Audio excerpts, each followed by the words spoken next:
Today's lesson is called Riemann Sums. This is the notes worksheet that goes along with the lesson. In order to approximate the area under a curve, we use Riemann sums. See if I can fit this on this little blank.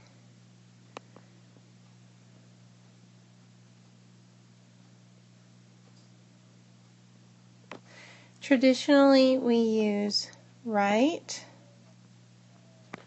left,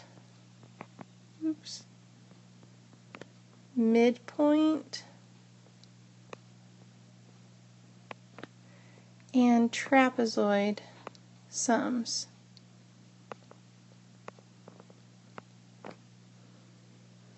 Okay, so we're going to start by finding a right-hand Riemann sum.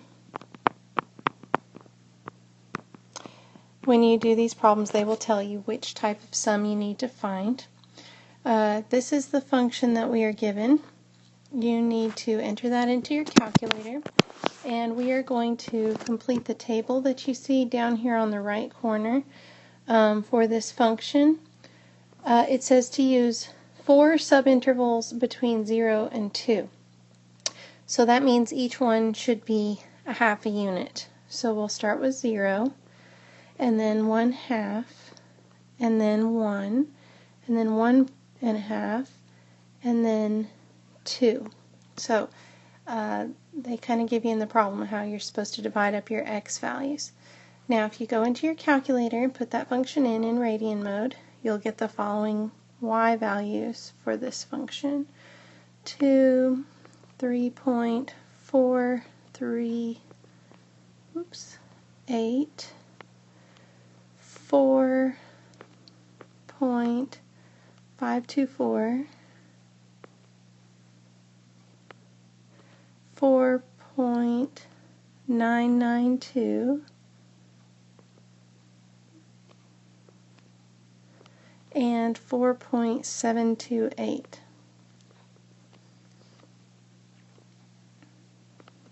Okay, so what is a right-hand sum? Well, that means that we're going to take the region under the curve from 0 to 2, which is hard. It's hard to read this on this 1/2, 1, 1.5, 2. It should be right here. And we're going to divide it into 4 subintervals. Each one is going to be a rectangle. The width of the rectangle will be 1/2. The height of the rectangle will be determined by the right hand y value for that rectangle. So for example, for my first rectangle, I'm going to use the 0.5 to give me the height of that rectangle. So it should be 3.438. So I'm going to go up, that's about 3.5. And that's going to be the height of the rectangle that I find the area of first. And this is an approximation. This is not an exact area under the curve. We're getting an approximation here. So the height of the next rectangle would be the y value at 1, which is 4.524, or approximately 4.5.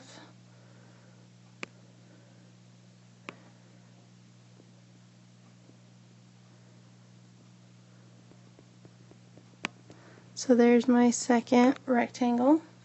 My third rectangle, the height will be the y value at 1.5, which is 4.992, almost to 5 exactly.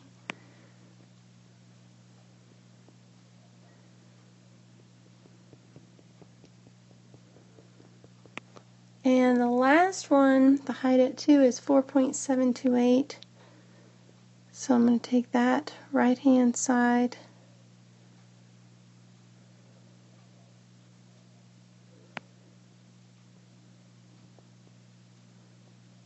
and there's my last one. You know what? I think I've got a mistake here on the first one.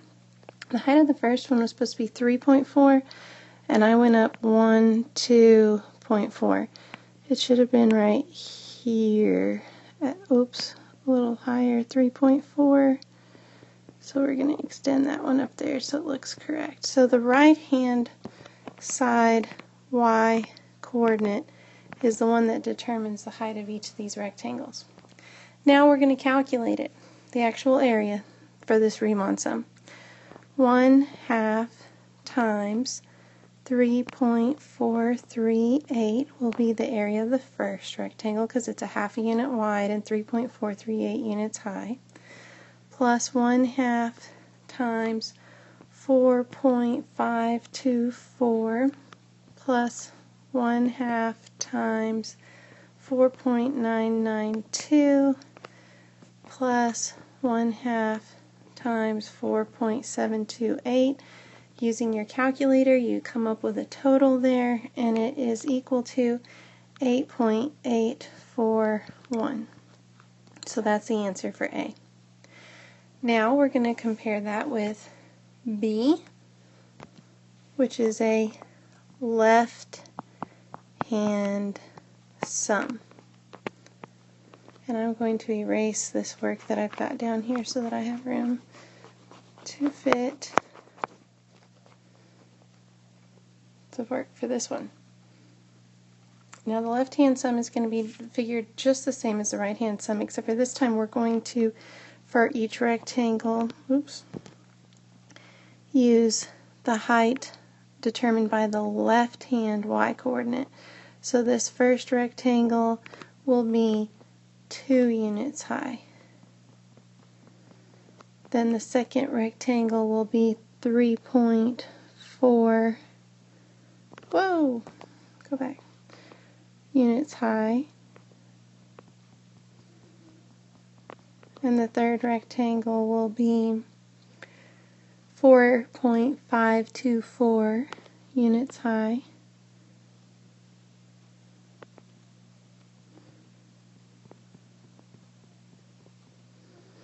And the final rectangle will be 4.992 units high.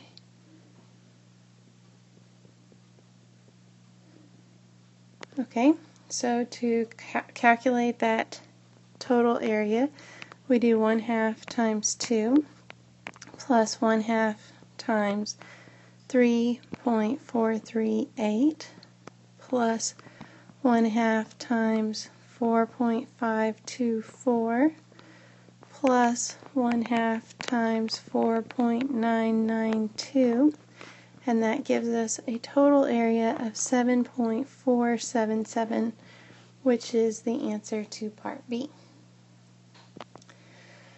Alright, on C we are doing a midpoint sum,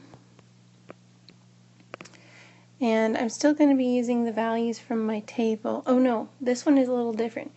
For the midpoint sum, I'm going to use the height determined by the midpoint on the x-axis of that rectangle. For example, this first rectangle is going to be determined by the y value at 0.25, because 0.25 is in the middle of 0 and 0.5. So I'm going to go up to the curve from that middle point, and that is what is going to make the height of this first rectangle. So we'll have to go back into our table in our calculator to get that value. So that it's a half a unit wide, and then the height, if I put that y equals 3 sine x plus 2 back in my calculator, you probably still have it in there, the y coordinate associated with 0.25 is 2.742. Then for my next one, midway between 1/2 and 1 is 0.75. That's supposed to be a 7. Goes up. Sometimes it's helpful if you use a ruler to do this, to make it look pretty. And so there's my second rectangle. It's still a half a unit wide. And if I look at my calculator, the y coordinate associated with an x coordinate of 0.75 on this graph is 4.045. Now the next one, 1.5, and midway between 1 and 1.5 is 1.25.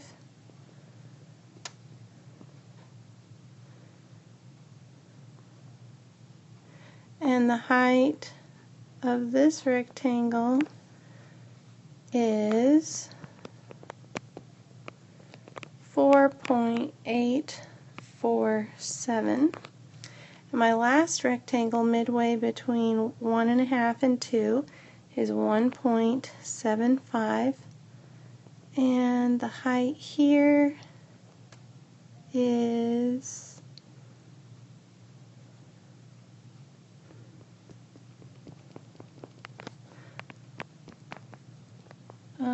4.952.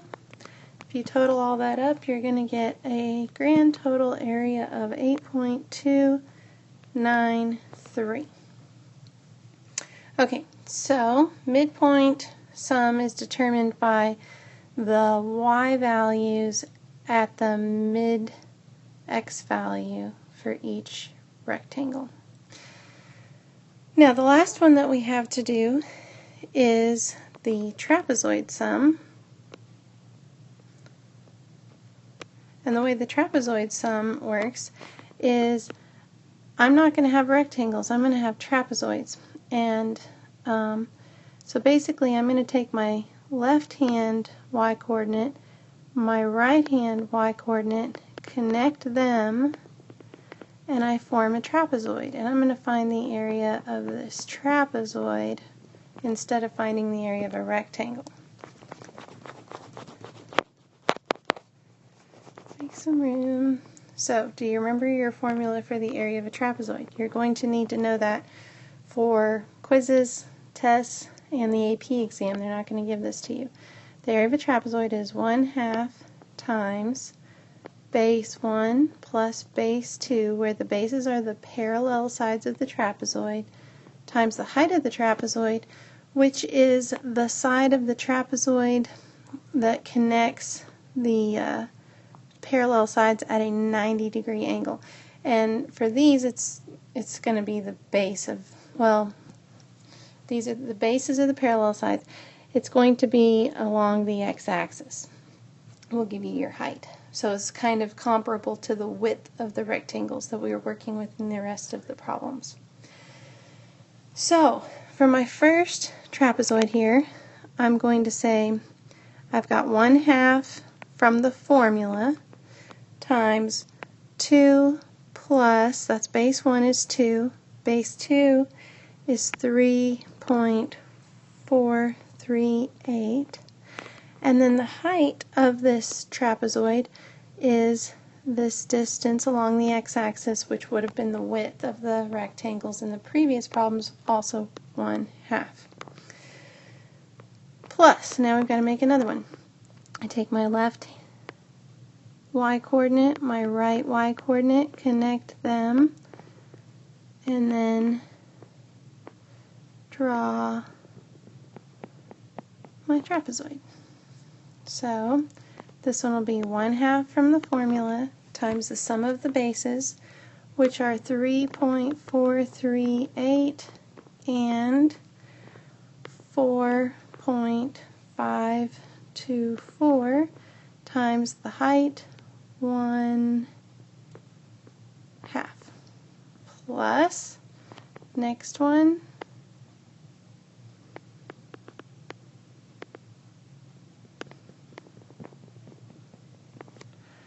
one-half from the formula times the sum of the bases, which are 4.524 plus 4.992, times the height, which is 1/2, plus last rectangle, not rectangle, sorry, trapezoid,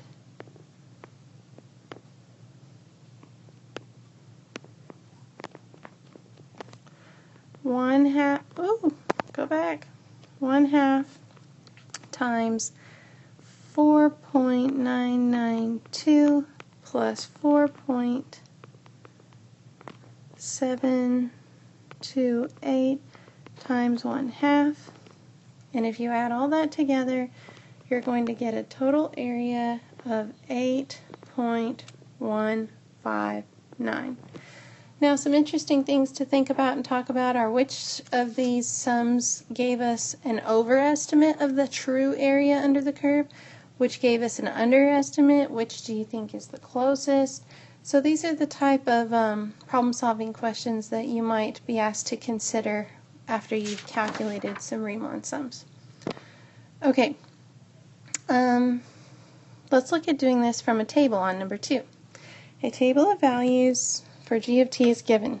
Estimate the area under the curve from 1 to 100 by using the trapezoid rule with 4 subintervals.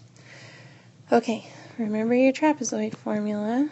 You're going to need to know that. Oops, base 1 plus base 2. Okay, there it is. 1/2 times the quantity base 1 plus base 2 times the height. Now, 4 subintervals. We're going to have one interval going from 0 to 40, one from 40 to 70, one from 70 to 90, and one from 90 to 100. So they're not all the same widths. That's okay. They don't have to be. When they tell you they have to be equal, they do, but if they don't, then it's okay. So I'm going to start with the area of the first trapezoid, which is determined by these first two y values. 1/2 times base 1. The left-hand y coordinate would be 150 plus base 2, 180, that's your right-hand y coordinate, and then the height of this trapezoid would be from 0 to 40, which is 40 units. Now I'm going to figure out the second subinterval, which will be plus 1/2 times 180, plus 195 times how high is this trapezoid from 40 to 70? That's a difference of 30. Now I'm going to do from 70 to 90.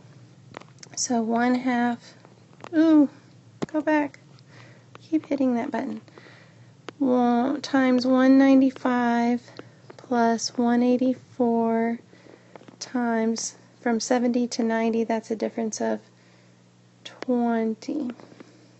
And finally, my last one is plus 1/2 times 184 plus 172 times from 90 to 100 is 10.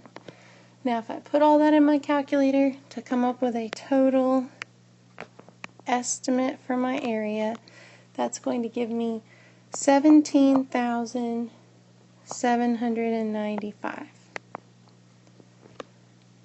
Alright, now let's take a look at number 3. This is working from a graph. Let f of x equal x squared plus 4x as shown below. Sketch a drawing of the right-hand sum on the interval from -3 to 1 with 4 equal subintervals. Evaluate the right-hand sum. Okay, so I'm going to start at -3 and I'm going to end at +1.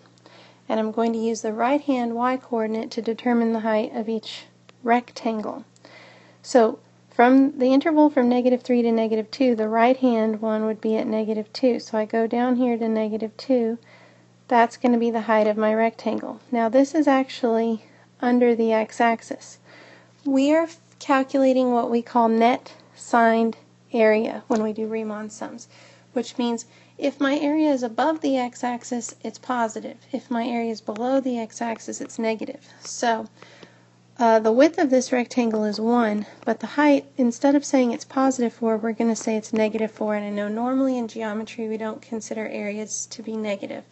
So this is a little bit different here in calculus. Now the next one is going to be from -2 to -1. So the right-hand y-coordinate there is at -3. So that's going to be plus 1 unit wide times -3 for my height.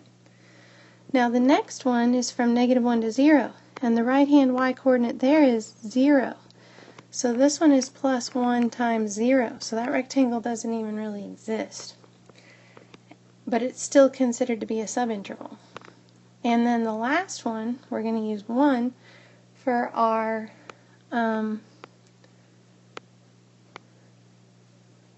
right-hand x-coordinate. So our rectangle is up here, and that's going to be a width of 1 and a height of 5. So when I add all these together, I get a total of -2. That is called the net signed area, and that's what we calculate when we do our Riemann sums. Okay, our last example is a word problem. A rocket has a positive velocity v of t after being launched upward from an initial height of 0 feet at time t equals 0 seconds. The velocity of the rocket is recorded for selected values of t over the interval from 0 to 80 seconds as shown in the table below. Find the average acceleration of the rocket A over the time interval from 0 to 80. Indicate the units of measure. Okay, average acceleration. This comes back to you from your note cards from the motion unit in the last, the last unit that we did. Average acceleration formula is your final velocity minus your initial velocity over your final time minus your initial time. So at 80, our final velocity is 49. Our initial velocity is 5. Our final time is 80, and our initial time is 0. So this is going to give me 44 over 80, which is 0.55 feet per second squared for our acceleration, because the numerator would be in feet per seconds, and then I'm dividing that by seconds so I could multiply by the reciprocal 1 over seconds, and that's how I get my unit feet per second squared. Alright, that didn't have much to do with Riemann sums. Keep in mind calculus is cumulative. What we've learned before will come back into what we're doing now. Part B says using a midpoint Riemann sum. So we're going to do a midpoint sum this time. With 3 subintervals of equal length, approximate the area under the curve from, I kind of wrote over it, 10 to 70. Then, using correct units, explain the meaning of this number in terms of the rocket's flight. Okay, we are going from 10 to 70. So we're not using all the data in the table. And I want 3 subintervals of equal length. Well, from 10 to 70 is a total of 60 units. Take 60 and divide that by 3. Each unit should be 20 units wide. So I should have one from here to here. Oh wait, from 10 to 30. Then from 30 to 50. Then from 50 to 70. Okay? So my first subinterval is going to start at 10 and end at 30 for a total of 20 units wide. Then my second one is going to start at 30 and end at 50 for another equal unit width of 20. And my final one will start at 50 and end at 70, and those are going to be my rectangles where they begin and end. So the width of each of these rectangles will be 20. The height is going to be determined by the midpoint of them. So midway between 10 and 30 is 20. So I'm going to say this has a width of 20 because the difference between 10 and 30 is 20, and a height of 22 because That is the y-coordinate of the midpoint along that x interval. Plus, my next is from 30 to 50.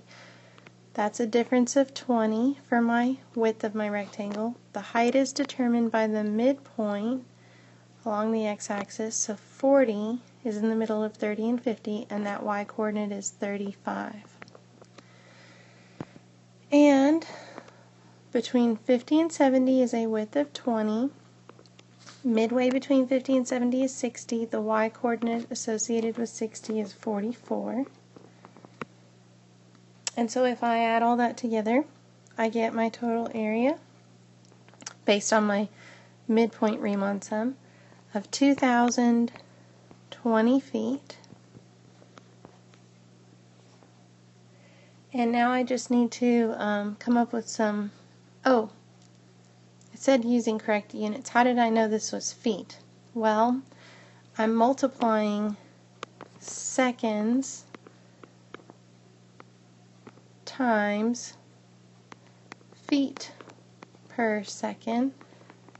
So the seconds cancel out and I'm given feet, because I'm taking my t coordinate times my v of t coordinate in each of these rectangles. So the seconds are being multiplied by the feet per second. So that gives me feet. And what does that mean? That means that the rocket traveled 2,020 feet from 10 seconds to 70 seconds. All right, good luck working with your Riemann sums.